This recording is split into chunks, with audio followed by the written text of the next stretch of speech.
নমস্কার, মিষ্টি কুমড় চচ্চড়ি করব। মিষ্টি কুমড়কে এরকম করে কেটে নিয়েছি, পোস্ত নিয়েছি, আর ফোড়নের জন্য নিয়েছি 5 ফোড়ন, শুকনা লঙ্কা আর কাঁচা লঙ্কা। আর এইদিকে কাতলা মাছ নিয়েছি, টমেটো আর পেঁয়াজ দিয়ে করব। তার জন্য মশলা নিয়েছি জিরে গুঁড়ো, অল্প ধনে গুঁড়ো, লঙ্কা গুঁড়ো, হলুদ গুঁড়ো। কুমড়গুলো প্রথমে আমি হলুদ দিলাম, নুন দিয়ে মেখে ভেজে নেব। মাছের মধ্যেও আমি নুনটা দিয়ে দিলাম,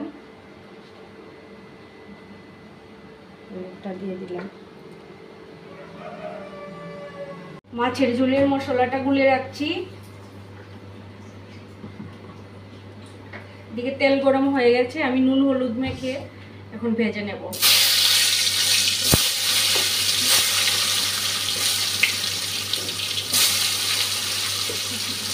পরের ব্যাচে ভাজবো।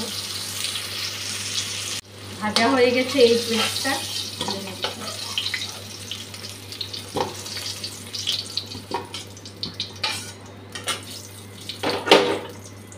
এখন এগুলি দিয়ে দিচ্ছি।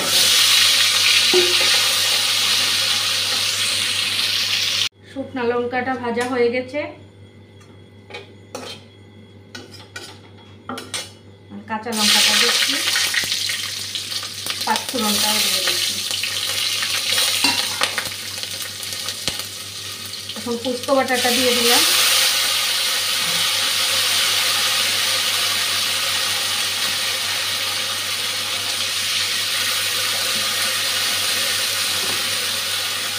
একটু হলুদ গুঁড়ো দিলাম, আর কিছুই দেব না।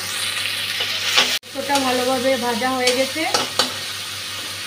এখন দিয়ে দিচ্ছি মিষ্টি কুমড়গুলো। এটা আমার মা করে প্রায় সময়।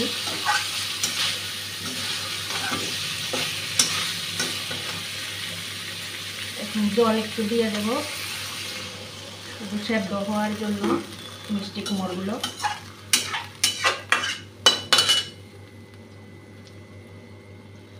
নুন দিয়ে দিলাম,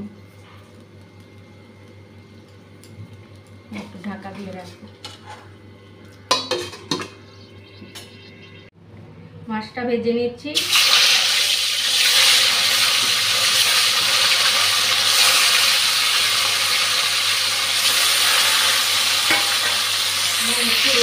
ভাজা হয়ে গেছে, তুলে নিচ্ছি।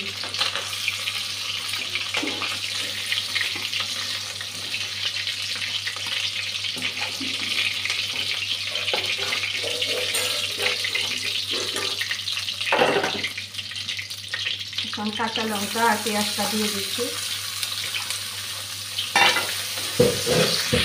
টমেটোটাও দিয়ে দিলাম। টমেটোটা ভালো করে ভেজে নিয়েছি, এখন গুলে রাখা মশলাটা দিয়ে দিচ্ছি। এটা ভালোভাবে ভাজা হয়ে গেছে, জলটা দিয়ে দিচ্ছি।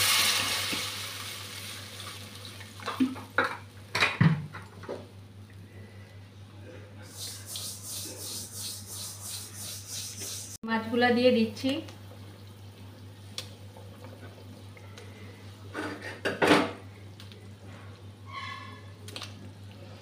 পোস্ত দিয়ে মিষ্টি কুমড়, আর এদিকে টমেটো দিয়ে মাছের ঝোল।